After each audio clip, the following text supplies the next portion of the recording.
All right. So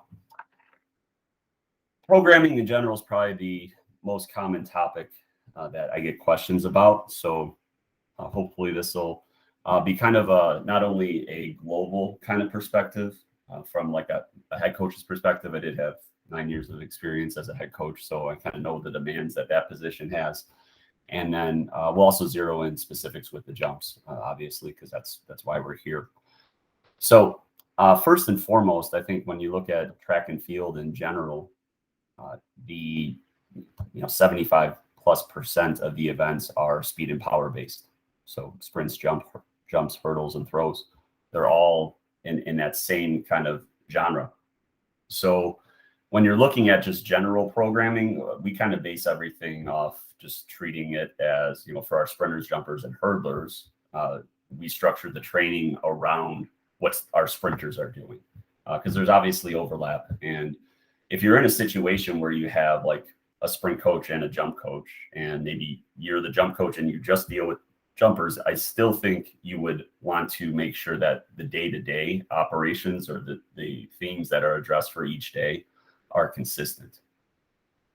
You wouldn't want those to be conflicting in any way, just in case your jumper needs to go and do a sprint workout one day or do relay handoffs with the sprint crew or something like that. And, maybe what they did prior wouldn't allow them to do that. So that's kind of just how we handle things that way. There's consistency amongst those speed power events. Even again, from that global perspective, if you're like the track coach and you got to deal with everything, I know that if I was like, for instance, coaching both jumpers and throwers, probably about 60% of what the jumpers and throwers would do would be pretty much consistent.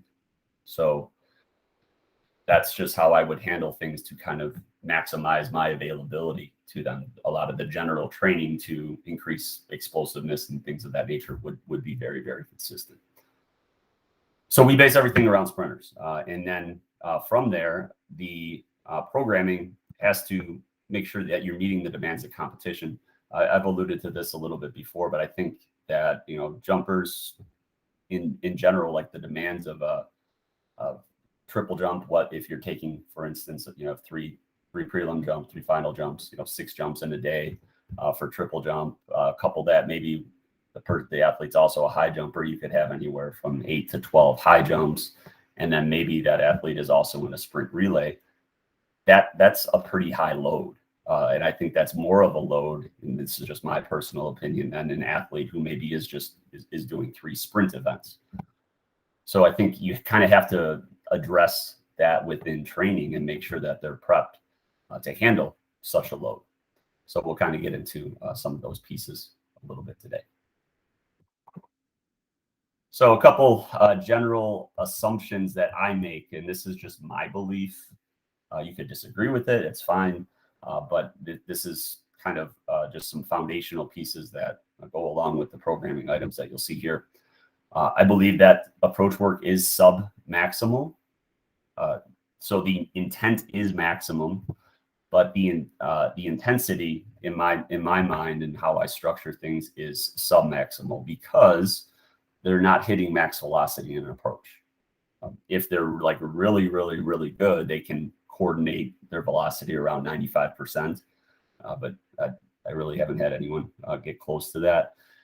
So in general, that to me is just sub-maximal from a neurological perspective. If in my mind, sprinting at max velocity is the biggest demand on the nervous system. So anything below that is, to me, sub-maximal. So when we're doing approach work, I view it as sub-maximal intensity. Now, there is a mechanical demand there, especially when you're doing approach work where they may be running off the board, or, just jumping off their left, landing on the right in the pit, but it's not as maximal as a jump, because they're just kind of popping off and go, right? So it's almost like what we would call a runoff. So it's a little bit less demanding than the actual event. So again, in my mind, that's still sub-maximal. All right. But you got to be careful with that, because there is a mechanical cost to that for sure. There's still big impact forces, even when that is sub-maximal. All right. Also, approach work, I consider to be acceleration based. Again, you're going to be about 90% max velocity at takeoff. In general, you're looking at approach for a high school male, probably like a better high school male will be somewhere around the 100-foot range, right? So that's less than 40 yards, obviously. So it's still pretty much what I would classify as an acceleration type run. Okay. And then in general, I would say when I'm like looking at the load that approach work places on an athlete, I would say that we're looking at somewhere around a 2-to-1 ratio. So if our sprinters, for instance, are doing fly 10s, I would say that 6 approaches would be about the equivalent of 3 fly 10s. And I think that is probably somewhat conservative, to be honest, but I think that's a pretty good baseline. So those are just a couple general assumptions that I think I kind of utilize when I'm designing day-to-day items.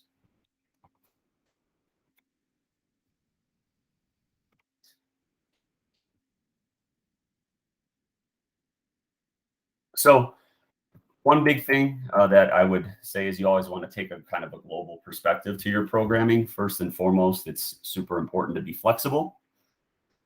This is especially true for us that have to deal with crazy weather situations. Fortunately, we do have an indoor facility, but even that indoor facility is not accessible all the time. So making sure that we can be we can adjust pretty regularly, especially once we move outdoors, is important. Truthfully, it's way easier for us if the consistency of indoor season is actually something that's pretty nice, even though we get sick of being inside by the time the end of indoor rolls around. But being flexible is super important. Knowing how to move pieces around, identifying the biggest demands is huge. Having a plan A, B, and C is absolutely necessary.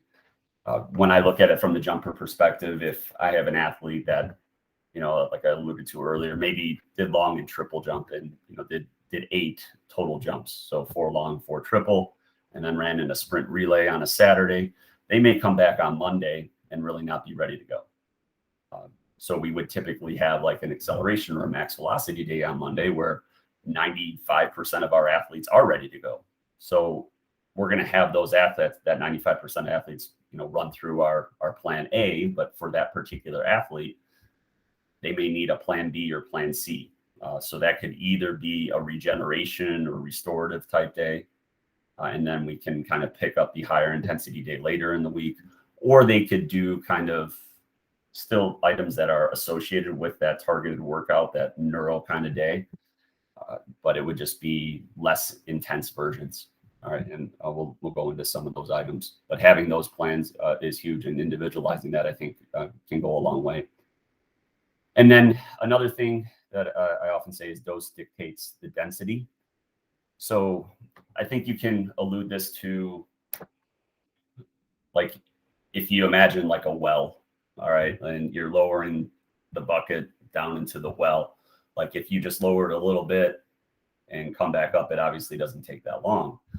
So if you have like a small volume of high intensity work, you probably can come back the next day and do the same thing. But if you lower that bucket lower into the well, it takes it longer to come back up. It takes longer for us to recover. So you might, if you really hammer an athlete with some high intensity work on a day, they may not be good to go for 48 or 72 hours. So that's something that I'm always kind of keeping in mind too, based on where we're at within a week, what we're getting weather-wise, and all that is always going in my head. So things like this are cute to have, right? So this would just be like a 5 individual weekly structures, and I might have these, and I'm a nerd with this kind of stuff. Like I lay things out, and but like the degree to which they're followed, it's probably like 50%, especially when we're outdoors. So like these are cool, to have, but like ultimately, how much are they really followed? I don't know. And within that also, like this could be just this might meet the needs of 90% of athletes, but then the other 10% of athletes that you're dealing with that aren't feeling well or in a stressful situation and can't train, or are coming off of like a minor injury or something like that. There's always 17 different scenarios that you're dealing with. So these are nice to have. They kind of set up a structure for you as a program. But, again, that idea of being flexible, I think is more important than setting up these rigid structures. To be honest, like for me at this point, we'll have like a general structure of how we want to handle a week. We'll look ahead. We'll look at weather. We'll say, okay, well, this is a day that we can sprint outside. This is a day that we can't, that kind of thing. But I'm kind of designing my workout for the day of. Like I'm writing it down on a piece of paper, kind of old school. And I think that gets me to reflect upon how the previous session went and what specific needs we need to address on that day. Earlier in my career, I kind of had everything listed out weeks in advance. And I would feel like I was a terrible coach if we didn't accomplish all of those items. And I felt like I had to meet every item on the checklist. I'm not like that anymore. Not even close. It's really what I think is going to go well that day. But if it's not going well that day of, then even within a session, we'll change up. So I think that comes with experience for sure. But when I look back, I think that I probably should have did that earlier for sure. So here's some, we'll come back to these a little bit and I'll get more into each of these, what the letters mean and all that stuff, more specifics, but these are there. So these are just some templates that I've used for a weekly structure based on what we have going on with competitions, weeks without competition, that kind of thing. So within those tables, the acceleration type days, we're looking at sprints that are 30 meters or less. All right. So within that, on an acceleration day, I do like to pair approach work. As I mentioned, I consider approach work to be primarily an acceleration type focus. So you could either be doing full approach work or partial, like I mentioned with the Vince Anderson approach acceleration ladder. You can do the first 6 steps, first 8 steps, first 2 steps, whatever. It doesn't matter. You can toggle them with block starts. That's something that I do like to do. Or if it's just, if you're doing 3-point starts, whatever kind of starts your sprinters are doing, you can toggle those. I like going back and forth and toggling, but sometimes logistics don't allow us to do that. So maybe they're going to do their jump approach work first, then they'll go do their sprint work, or vice versa. It just kind of depends on the day that we have set up. In regards to jump training or plyometrics, I'm looking for something that's high flexion. So hip, knee, ankle, in a pretty flex position, and where they're pushing down and back on the ground. Something like a broad jump would be something that we would probably do there. Weight room, like a high flexion bias. So if you're squatting pretty deep. Deadlifting, you'd be using the low handle on a trap bar. If you're doing Olympics, you're doing them from the floor. And when you catch, you're doing like a clean, so you're landing in the squatted position.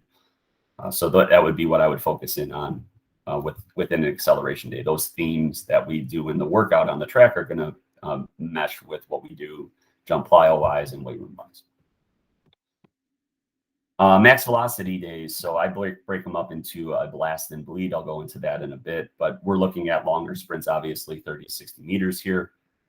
And again, you can mix that with full approach work. Again, I don't consider that full approach work necessarily a max velocity scenario, but it's still something that I think is worthwhile just to teach the athlete to shift gears a little bit and kind of be comfortable with that gear that they need to be at on the runway versus something where they're just letting go and moving all out. Correspondingly, with jumps and plyos, we're looking for something lower flexion, so less ankle, knee, and hip flexion or bend. And a vertical vector bias. So maybe there we're doing something like skips for height or pogos with a vertical emphasis there. Weight room, low flexion bias. So if we're doing like an Olympic, there I would probably roll with like a hang power clean sort of situation where you're not catching it in a deep flex position.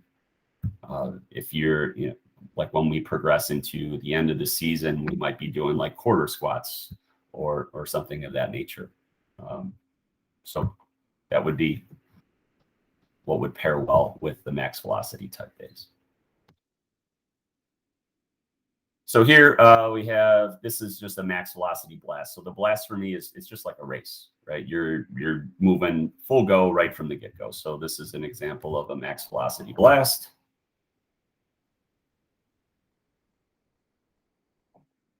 Okay, so this was just, I think, a fly 10 with a 20-meter build. Okay, so he's moving as fast as he can right from the get-go. Nothing revolutionary there, but that's what I mean by blast. They're just going right from the get-go. Versus a bleed here, they're easing into it, so that you'll see that the run-up is longer, and they're not going full go right off the bat. So he'll just ease into or bleed into moving at max V.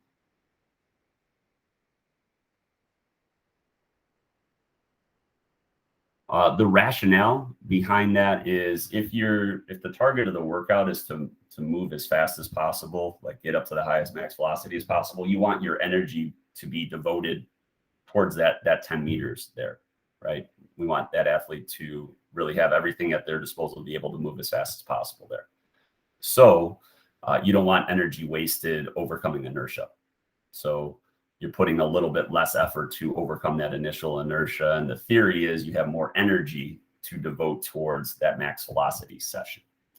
And I would say, I've said this before, but the vast majority of my jumpers are more elastic type athletes. Doing the max velocity bleed is typically will lead them to a better fly 10 compared to the max velocity blast. I just think that overall, it kind of suits their design as an athlete a little bit better. So that's something I found helpful. And, eventually it took me a while to realize that. And truthfully, it was too long for me to realize that, but definitely something that has been a big breakthrough for us in our program. The technique day, or T, one thing I want to emphasize is like technique occurs every day. We're doing something technical within the jumps every single practice, and they won't even realize it. I mean, when we're skipping in our warm-up, that's jump specific. When we're galloping in our warm-up, that's jump specific. So it might not, an athlete would kind of consider it's a technique day when we're at the pit, but the reality is we're tying in as much as we can technique wise day to day throughout our whole practice, really, right? A deadlift is acceleration work.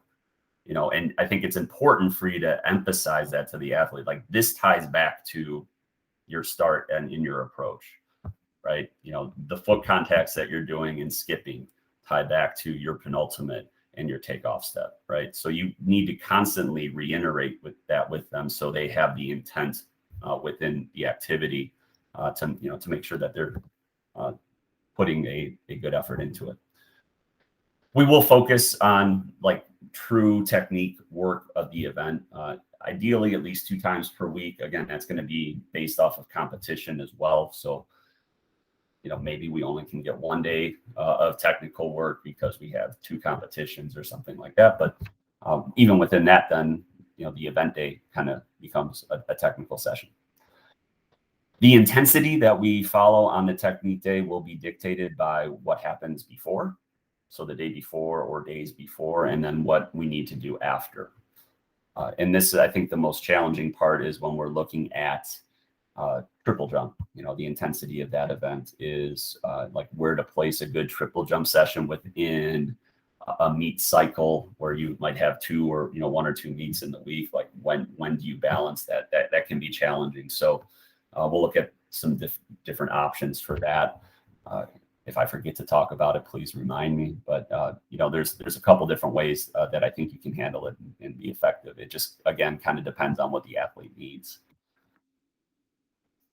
The P stands for potentiation. So the deal with potentiation, it's basically just meet prep, but it's like, what makes you feel awesome? Like what's going to work really, really well for you to perform at your top abilities the following day.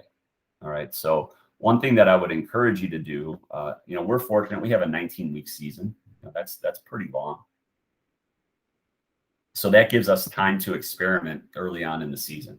And so what I mean by that is like, maybe for our first competition, We will go through like just a standard kind of meet prep day. Like we'll do some approach work. The athletes will do some block starts, maybe some relay exchanges, and they'll go home. It'll be a pretty short day.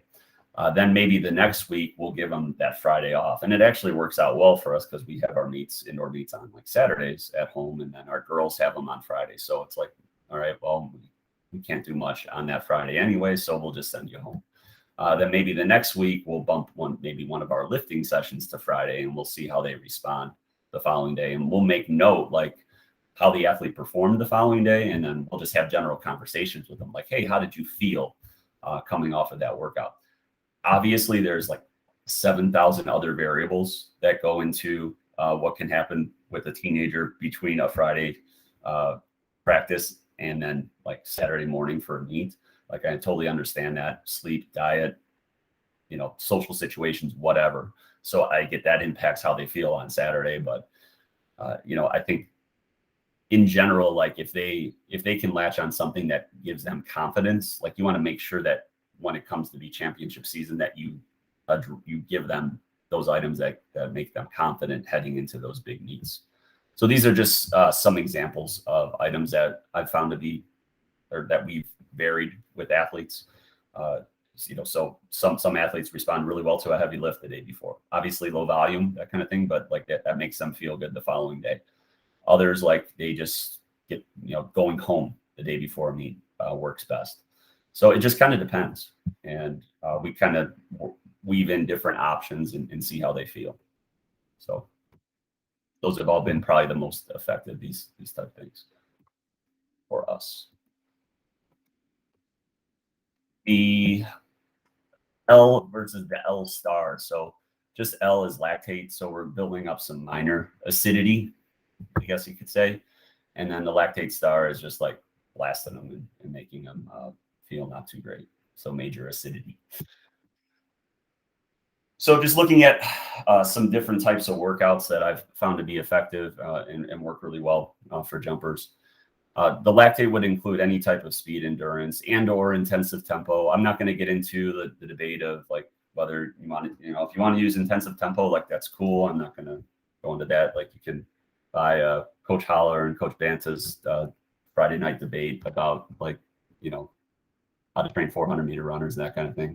I'm not going to get into that, but the speed endurance type stuff, like alactic short speed endurance, glycolytic speed, short speed endurance, just traditional speed endurance, long speed endurance. So that all could fall into this kind of category.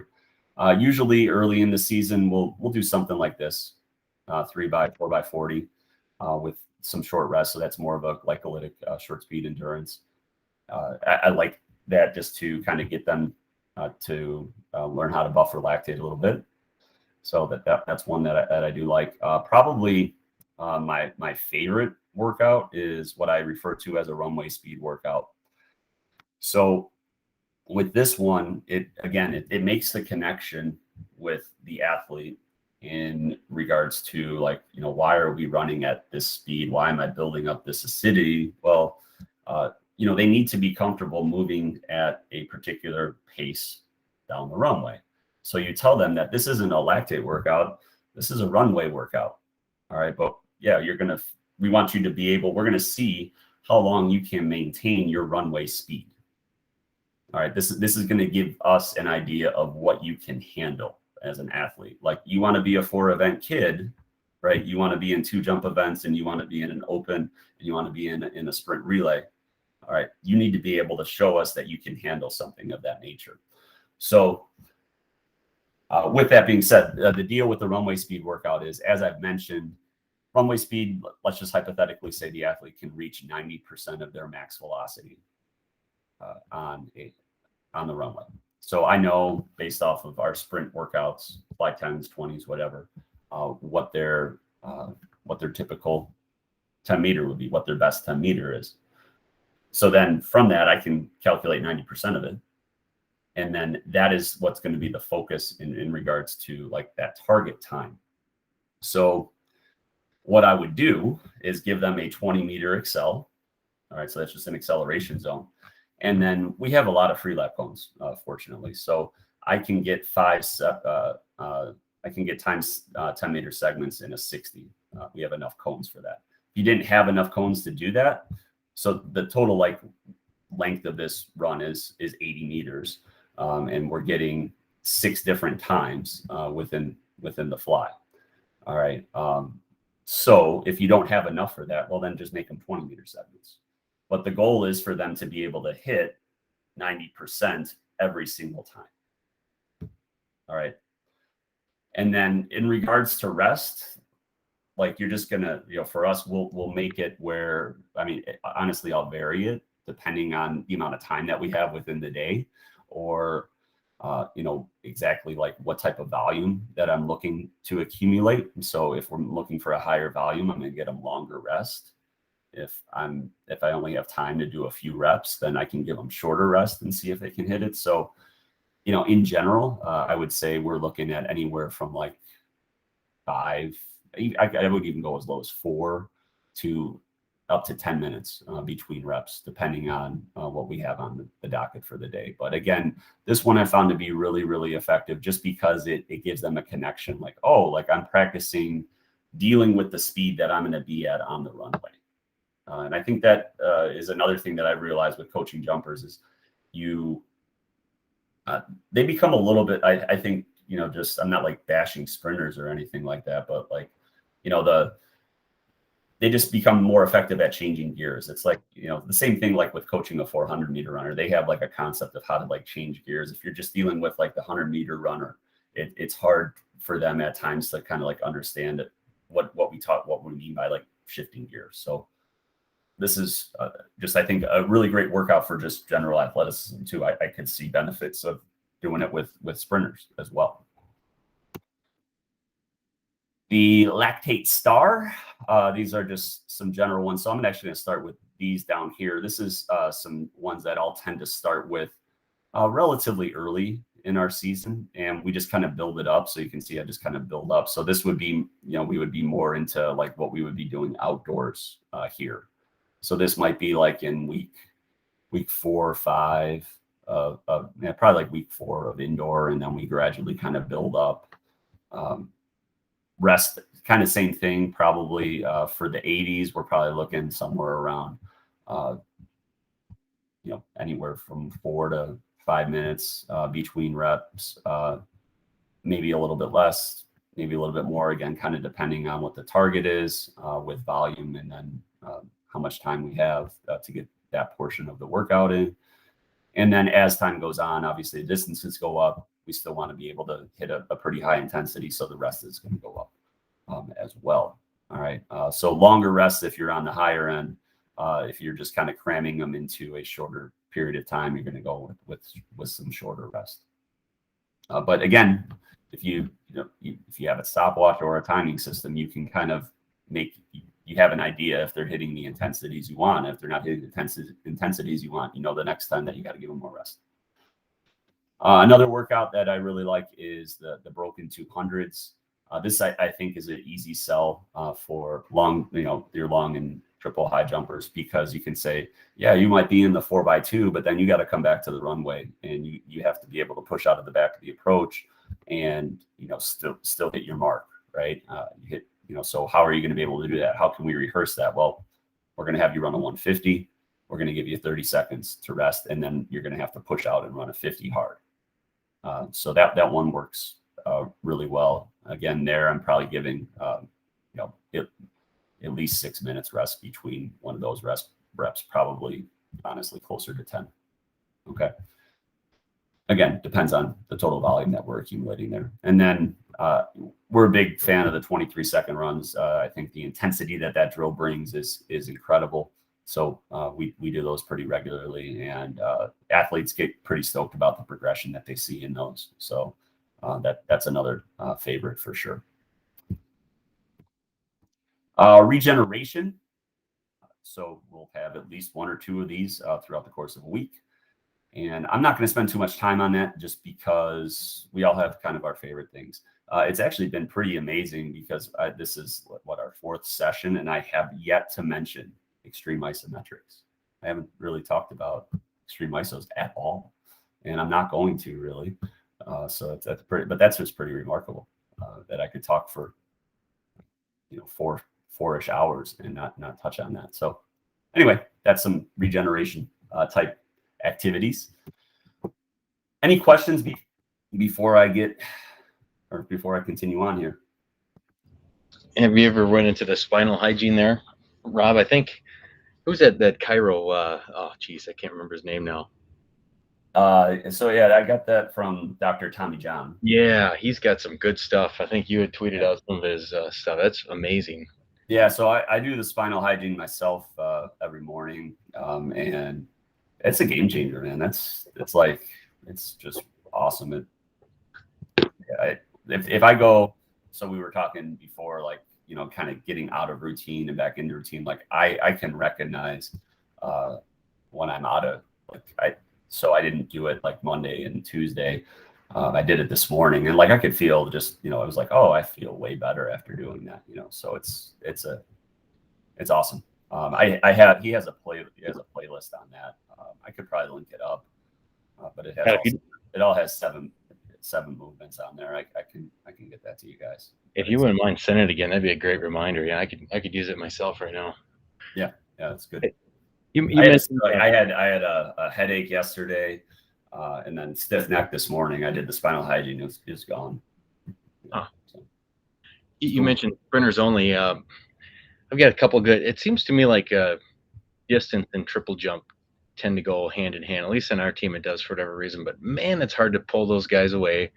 They just love to do their stretches and cool down laps after running 4 or 5 miles, and they never have time to triple jump. Do you have any distance kids at all? And if you do, any tips to get them to come over? No. Most of our, I have a distance kid here and there that might high jump, but yeah, I haven't really had any that have tripled. My suggestion would just be like talk to the distance coach and say, hey, like, so in my mind, like even with distance, there should be a speed power day, right? Like they should be sprinting 1 day a week in my personal opinion. So it's like, figure out what day that would be, and say, hey, I need so-and-so for 30 minutes, and can we do that on the front end? That would be my advice. So I think that's a big thing, is making sure everyone on the staff is on the same page and like, hey, this athlete can help us here.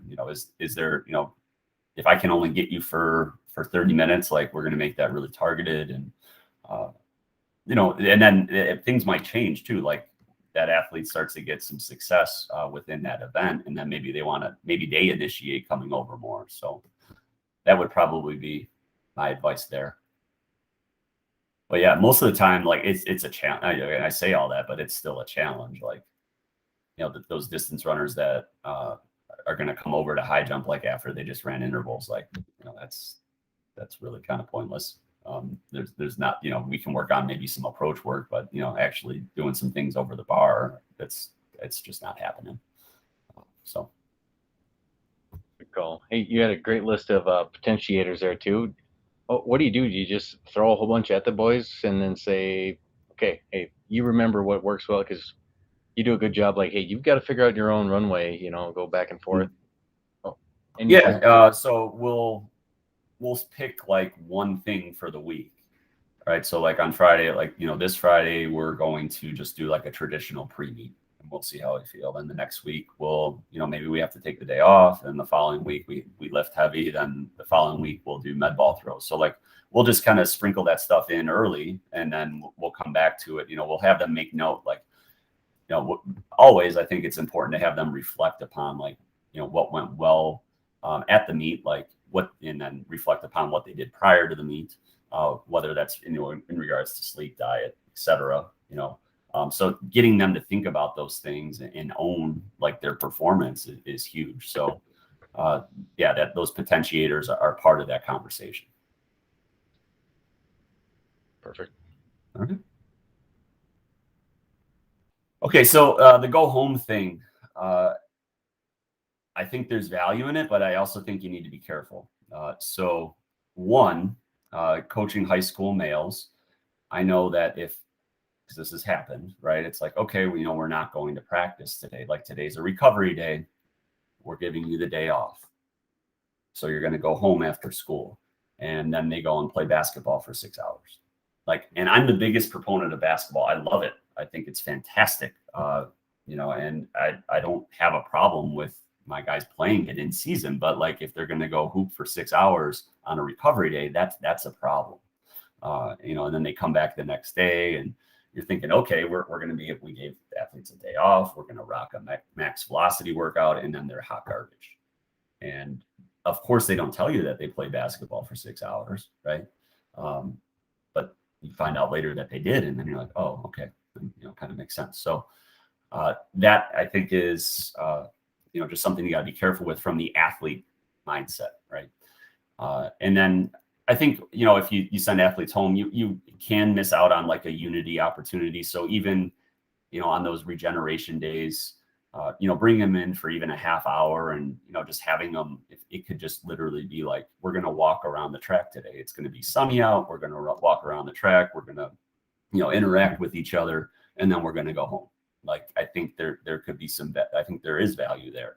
Or another thing that we'll do on those regeneration days is just have team type meetings. We usually have one of our coaches talk about a particular topic, whether that is, sleep, just different, grades, that kind of thing, academics, balancing time management. We'll have like our guidance counselors come in and talk about the college search process, that kind of thing. I think is valuable on those rest time type of days. The other thing that I think you got to be careful with too, with sending an athlete home, is like the parental side of things. Like, the vast majority of parents are like all Americans. We're like, more is better, right? So it's like, oh, your coach isn't like, they're not having you do anything today, so we're going to go to the track and we're going to run 7 800s for you as a jumper, and then they come back the next day and again they're hot garbage. So like that's also something that has happened more than once. And so again, just sending them home, you got to be careful with that. And I think that's also goes into like having the conversations with parents too. But at times, like those parents can be pretty stubborn. So just be careful with that. And then another one that this is to me is crazy, but like there was one time with our athletic director, who's no longer our AD, but this when I was the girls' head coach, and we had a meet scheduled. It was canceled due to weather, and it wasn't like it was terrible weather. I'll say that. I mean, the meet probably could have went on, but the school that was hosting decided not to have it. So we talked as a staff and said, you know what, we're going to give the girls the day off. I got a scathing phone call from my AD, just like, how could you, do this? Like, there's always an opportunity to work on something and all that. And I just said, I told him, I was like, I don't have time to address this right now. I'll write you an email about it. And I wrote him an email, and it was long. I mean, it was intentionally long to waste his time. But I went into every reason why our sprint coach felt that why the day off was the best opportunity, and why our distance coach thought that, and why our jumps coach thought that, and why our throws coach thought that. So just, again, kind of be careful with the go home idea.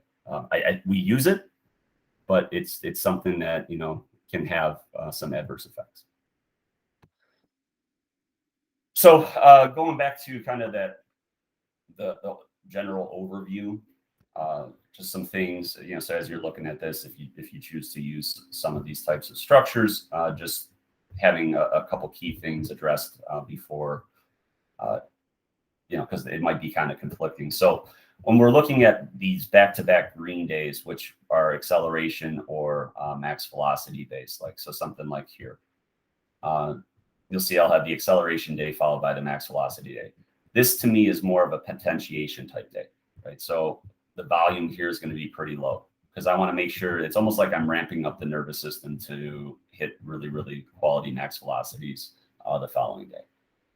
So this could kind of almost be a potentiation type day, to be honest. All right.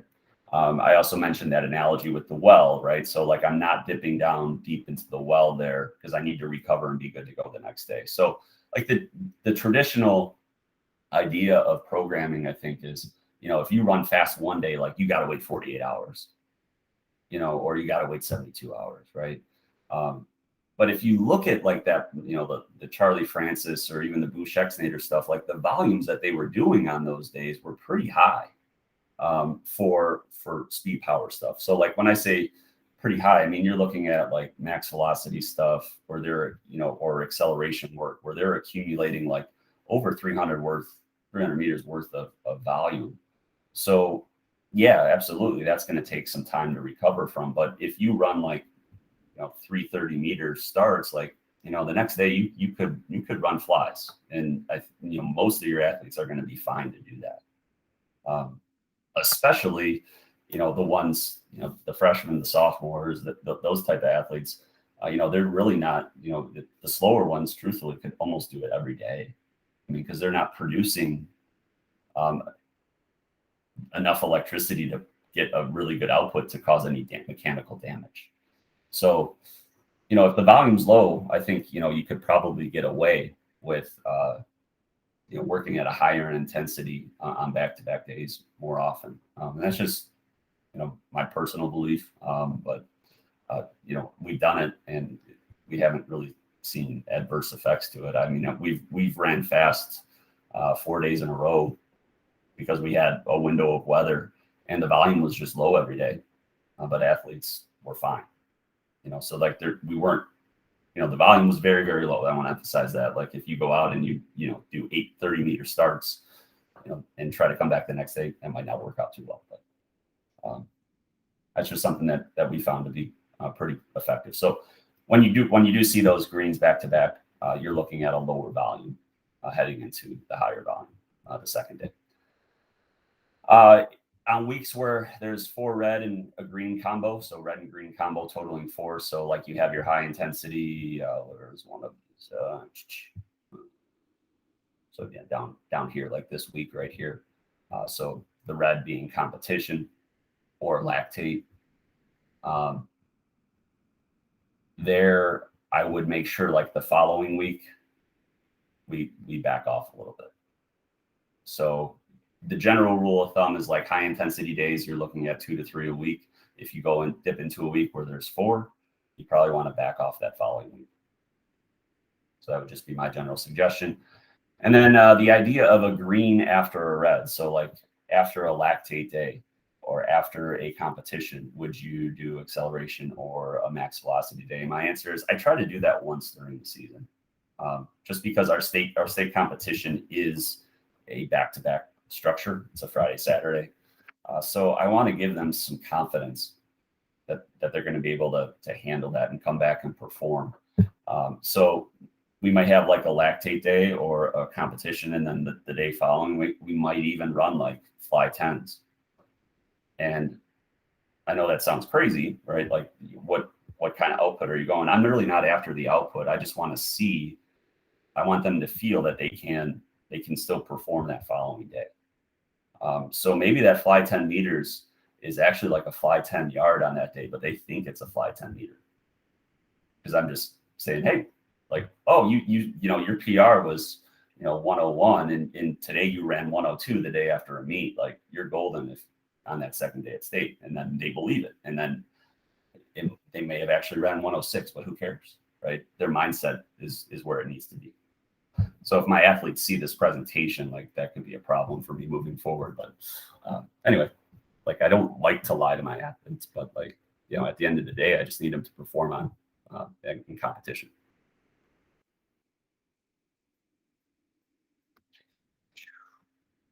So a week in the life of us.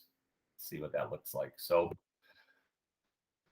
this would be like the more traditional structure for us, and our structure it's constrained just like all of yours is, right? So I probably would prefer to run like more of a high-low structure, but our facility indoors doesn't really allow for it. So there's certain days where I have access to the jump pits. There's certain days where there's basketball games and that kind of thing. So this is what fits within our construct. And that's why it's like really difficult when people send me emails about like programming suggestions. It's like, what equipment do you have? What constraints, like what type of facilities do you have? All those different things. Like it's just really hard to answer those questions a lot. So Anyway, on a Monday, if we're doing like an acceleration type focus, we tend to, with 60 sprinter, jumper, hurdler type athletes, we break them up into 3 groups. I've mentioned this before. So one station would be running acceleration. So that could be block starts or just any type of whatever start work. We can just focus on 10s, 20s, 30s, whatever. They can toggle possibly some approaches in there. And again, that just is going to depend on what we have available in terms of our coaching staff that day. Our sprint hurdle coach and myself, are we all available? That kind of thing.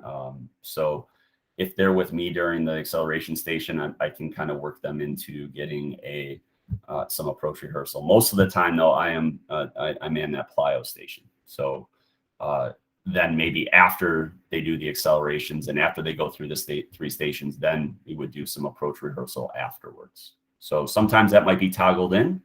Sometimes we may have to do that afterwards.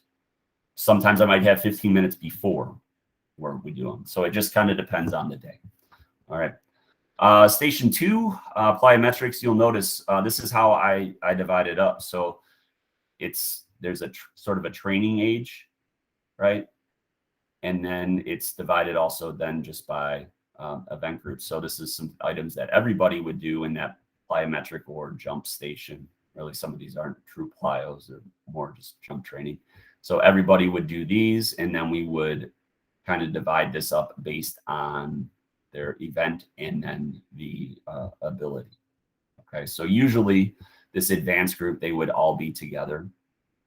The intermediate group, that would be another group, and so they would be at a different station to start, and then the beginner group would all be together. So we have an ability grouping or training age grouping going on there, and then this is again how we progress and regress within the training age of the athletes. So that's kind of a grid that I'll fill in if we're having one of these, and I fill that grid in the day of, based on what all our coaches want.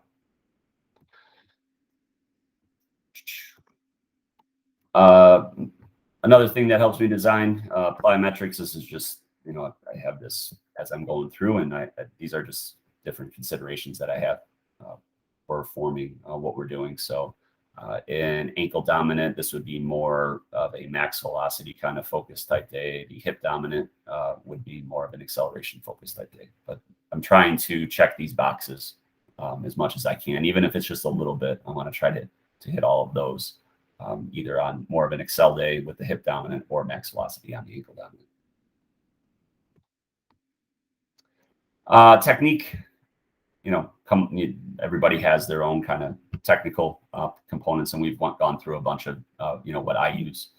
So these are associated with, again, if it was like a max velocity day, we would be doing technical options with max V. The acceleration day also there. So these are just some things that we've used in the past. A lot of it you've already seen with what I presented. So that would be Monday. Any questions on that? I should state they spend about 20 minutes in each station, and then they rotate.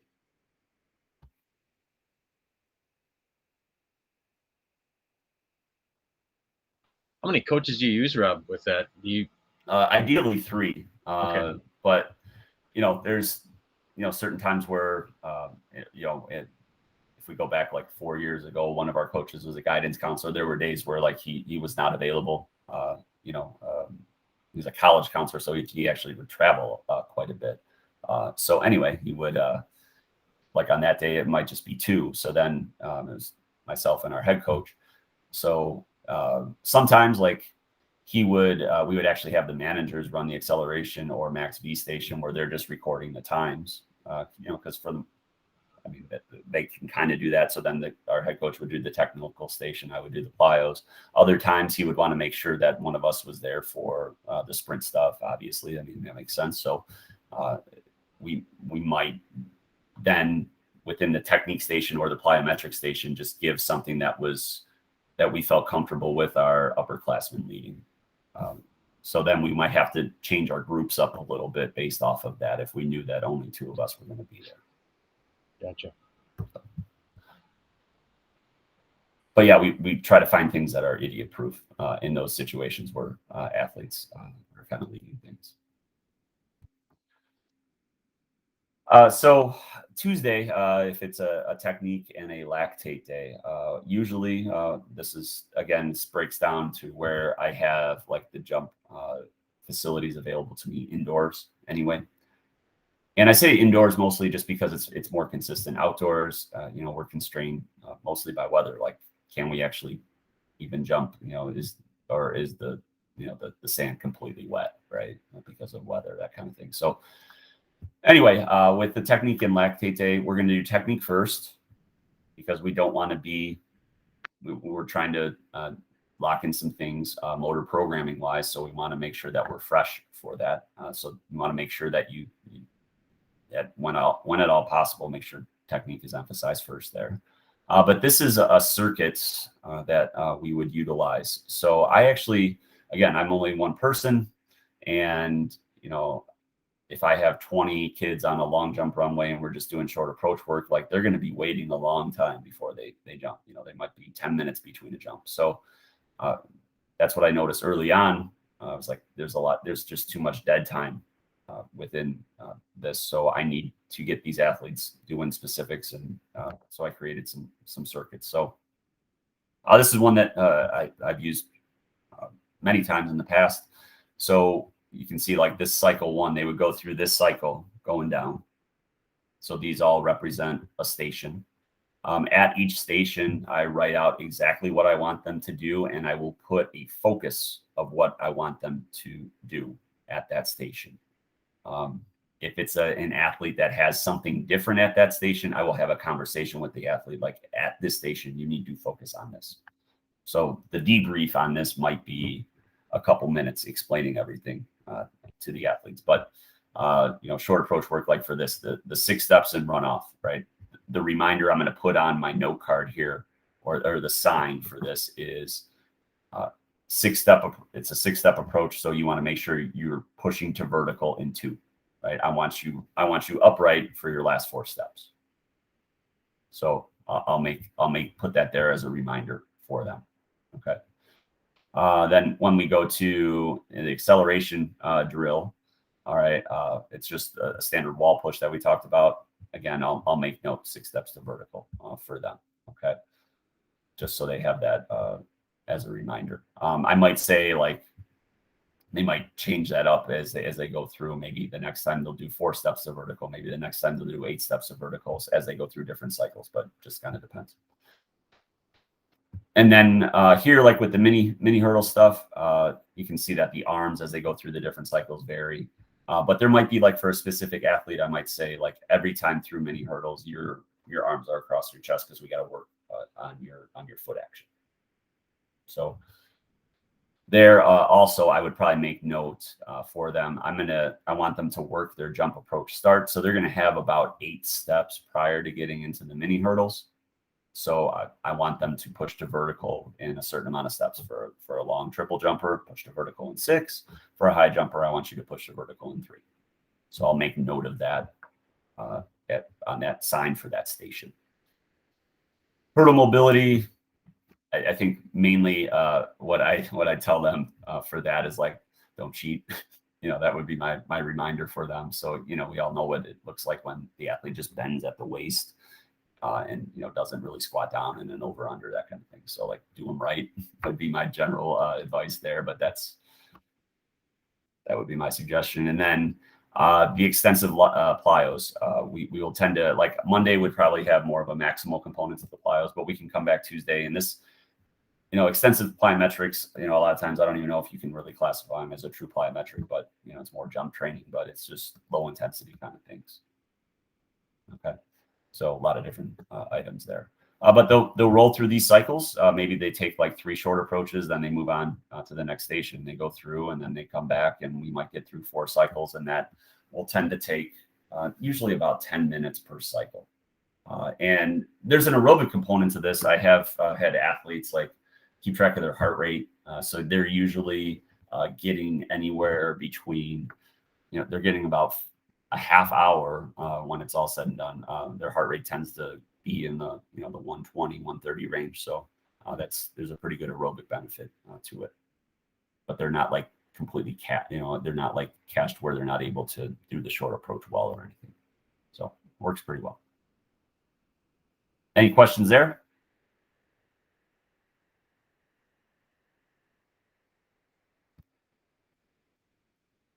A couple other things you'll notice, like if on the third and fourth cycle, like I'll have the triple jumpers maybe work their first phase there.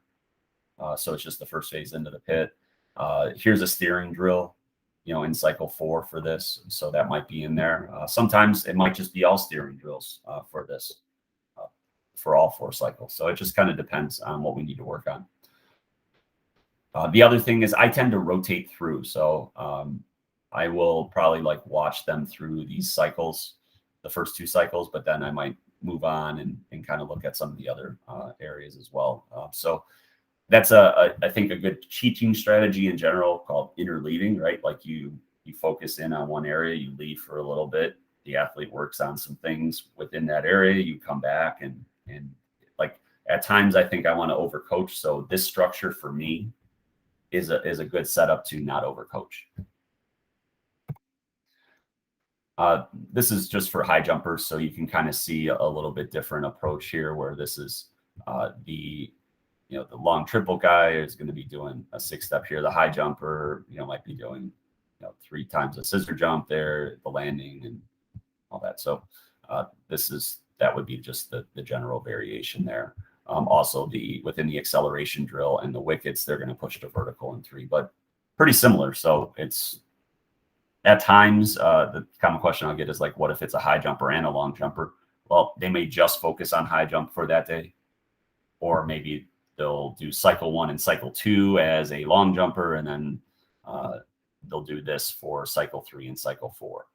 So it'll be a hybrid day, or it will be just focusing on one. This is just another one that incorporates some more strength type stuff that we do. So some isometrics, and some strength items down here. So trying to bring the weight room to the track a little bit. But that's another one. So you can see here, this has more of the like explanation of what the athlete would do within the station for that wicked run. But again, down here, we're looking at more of some strength type items. Also, just like a jump drill on the curve is a nice thing to insert too for all jumpers, I think, just from an injury prevention type standpoint.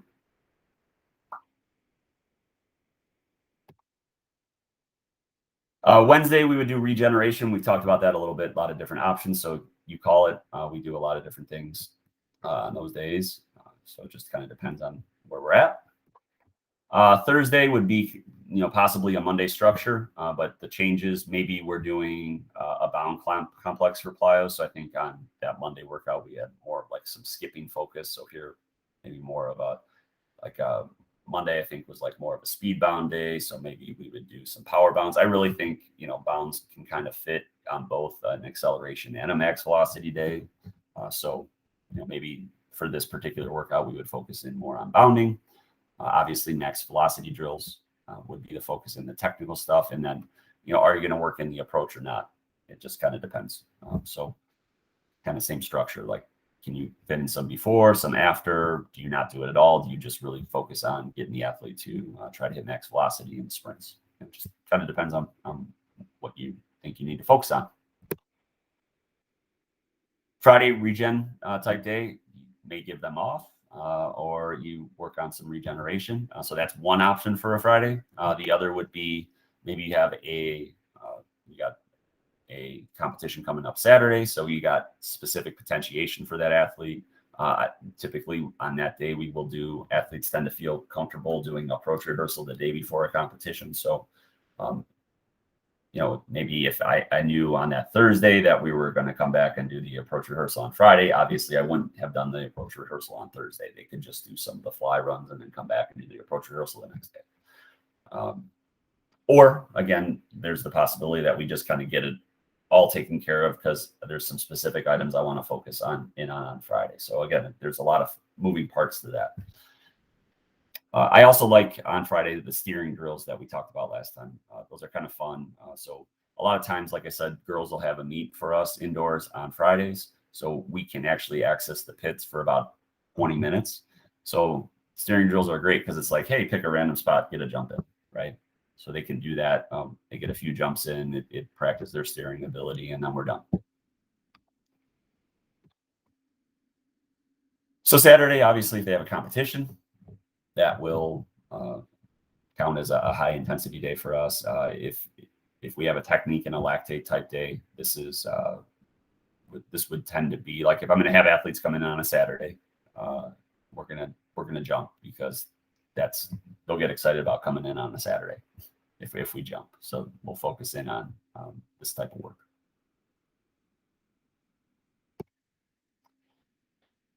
For an ideal week, and I guess this could be indoor or outdoor, I would say for high jump, I'm looking for one short approach session during the week and one full approach session. So that full approach session is often in the form of a competition. If we have two competitions during the week, though, like a Tuesday and a Saturday, sometimes what I'll do on that Tuesday meet is tell the athlete, like, you're only going to take a 6-step approach.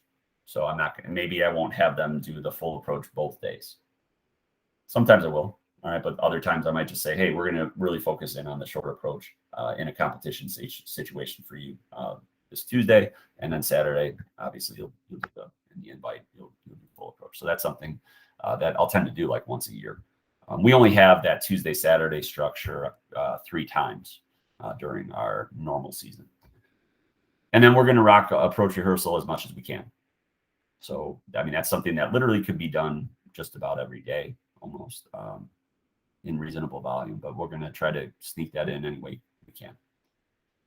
For long jump, I'm going to probably have 1.5 short approach sessions. So we'll be looking at one where there's like a good amount of volume. And then, so when I say good amount of volume for me, that might be like 10 short approach jumps. All right. And then maybe there's another one where it's less. So anywhere from like 4 to 6. We'll have a full approach rehearsal session. Typically, I would say it's like right around 2 sessions. So like maybe it's on a Monday and then pre-meet we do it.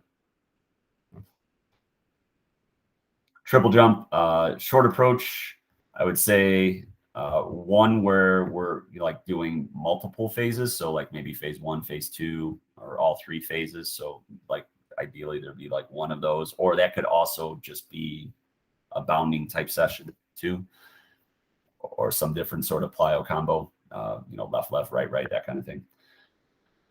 The half is like we'll mix that in for just the first phase only. So like on that Monday where we're high intensity, we can come back on that Tuesday and work just the first phase.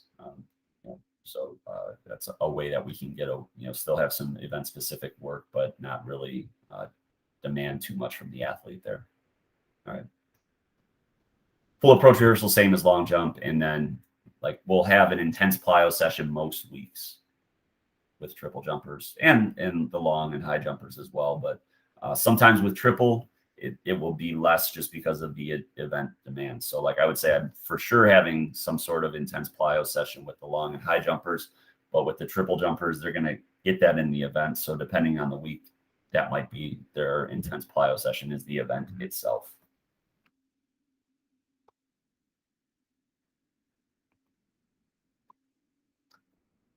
All right, getting close here.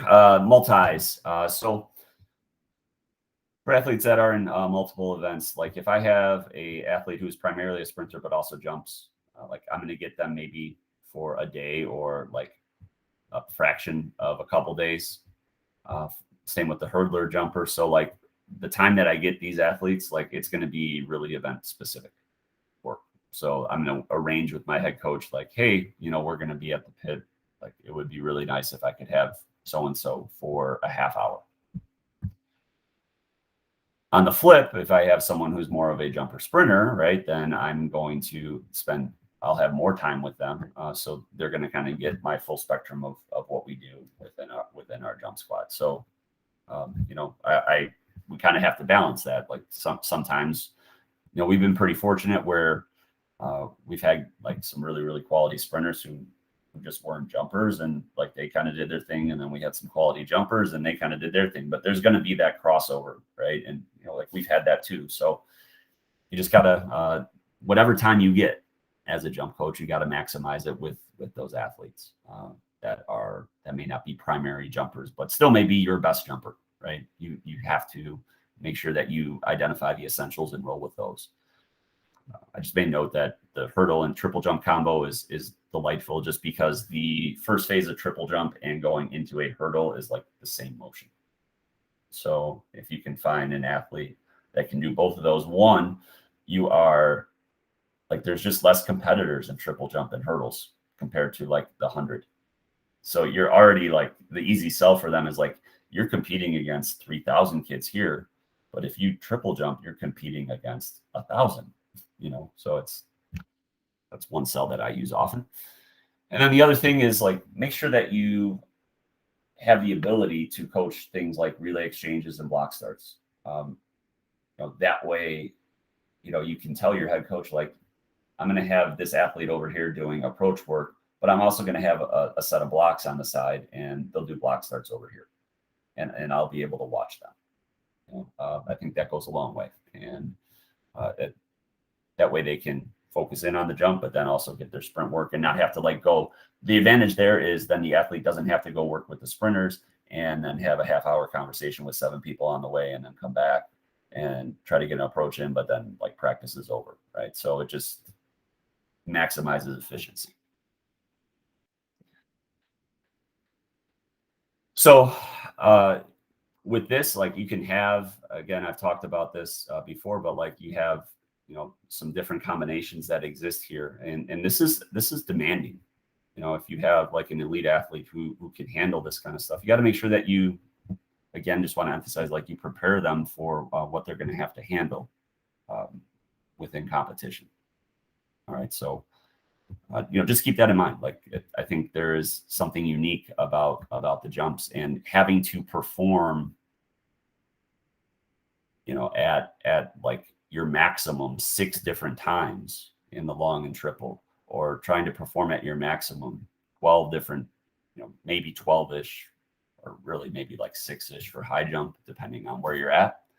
I think that's unique compared to just like an all-out 100, so it's unique.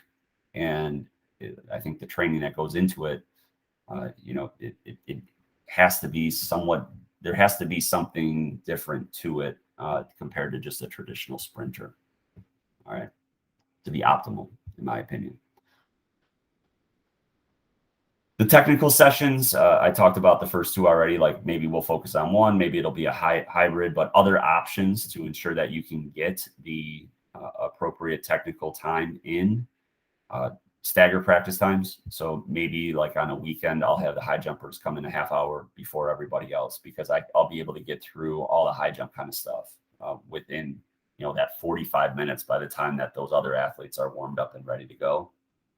So that's something that I found to be helpful, where I can just dial in my time with high jump and then focus in on long and triple afterwards. Sometimes, depending on scheduling, like I'll bring in the horizontals or the high jumpers early in the morning. I don't like doing that, but sometimes that's just the only time we can access the jump facilities. So, we'll bring them in the morning for a 45-minute workout, and then they won't have to come to practice after school. So that's another split that we've done. Another one that I like is, maybe like on a Monday, I'll tell I'll work with the novice athletes, and the veterans may have like the day off. And then on Tuesday, it's the flip. So the novice athletes have the day off, and then it's just veteran, because then you're working more on like the range within the group narrows down, so you can really focus in on some specifics, which is nice to do at times. And then I alluded to bringing the weight room to the track. So the way that I do that primarily is via isometrics and quick style reps and things of that nature. But, any way that you could bring the weight room to the track to maximize efficiency, I think, so you don't have to like, go like the track from our outdoor facility to the weight room, like that's 10 minutes, at least, maybe 15, like the athletes go get their stuff, that kind of thing. So if there are things that I can do within our technical session that are strength based, I just think that's a time saver. So then when we get to the weight room, like the time that we spend in there is pretty minimal. It's focusing on some big rock items, and then we're done. All right. So like, what if I am just the only track coach? Like, what can I do? So this is an 8-lane track, and this is how I would handle it. So like my sprinters, and this could obviously, actually, this is a 6-lane track. Apparently I can't count. But anyway, could be expanded to 8, obviously. So you could have sets of blocks here for your sprinters, and then obviously any hybrids between jumps and hurdles, just doing regular block starts. Maybe you'd have 4 lanes of that if you have a lot of them. Hurdle starts, these are hurdles, obviously. You can tell that right there, right? So those are hurdles. So this would be for your 100 or 110 hurdlers. Here you could have a straightaway setup for your 300 hurdler. Okay. And then everyone's in one spot, right? And then you have approach rehearsal with a mock board put there. So that's just one management strategy that I've used in the past. Like, when as a head coach at times, like, again, like sometimes, we had coaches from outside the building. They had like other jobs that weren't teaching, like, so they couldn't be there. So what are we going to do? Like, I got to figure out a way that I can try to coach as many athletes as possible. So the best way to do that is to make sure that we're all in one location. So this is how I would handle it, or I have handled it in the past. Whew. All right. So that is the programming component. Any questions?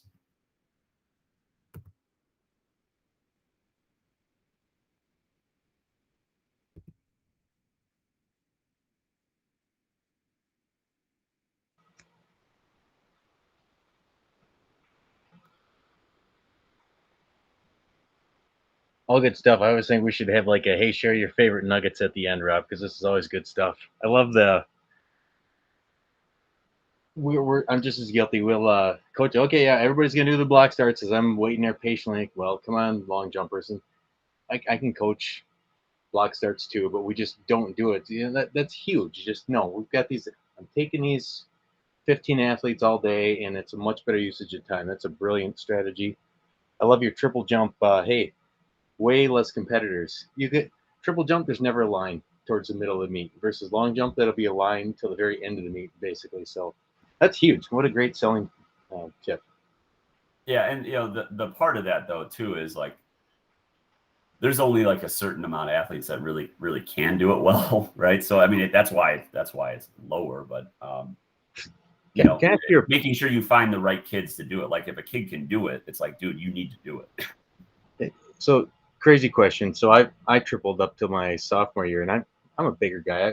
I think I was past 185 at the time. My son happens to be 6'3", 195. He's a big kid. He's a good long jumper, upper 22s. And he's like, hey, I want to triple jump. I'm like, you're way too heavy. Do you have a weight limit for triple jump? To me, you get past 180, 185, man, that's a lot of stress in your joints. But I don't know. Have you seen anybody bigger? Not really.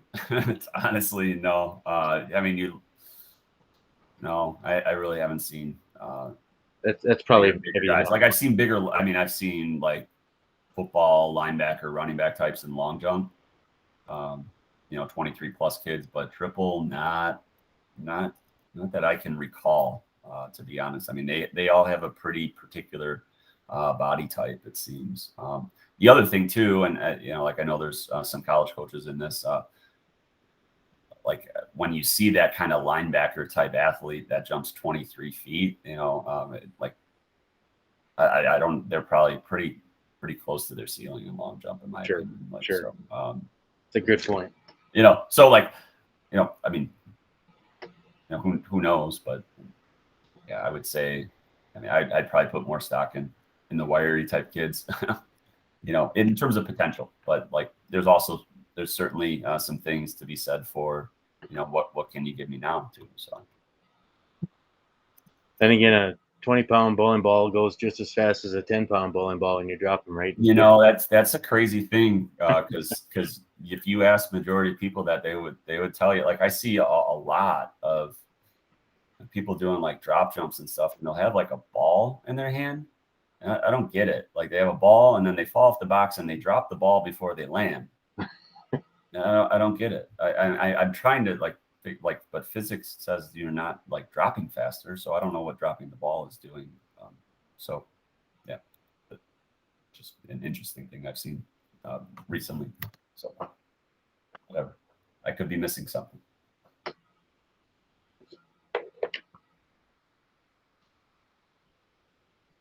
If you're into the physics nerd kind of stuff, I recently read Force by Dan Cleather, and it's fantastic. He does a really good job of making physics accessible. So I would advise reading it. It's not too long, and you can tell he's just a really good teacher. So I actually wrote a review that'll be out probably by the end of the month on it, but it's pretty good. I would highly advise reading it. You've never led us astray before. That Tommy John book was phenomenal, by the way. I mean, yeah, that one's that's a go-to. There's a lot of good stuff in that.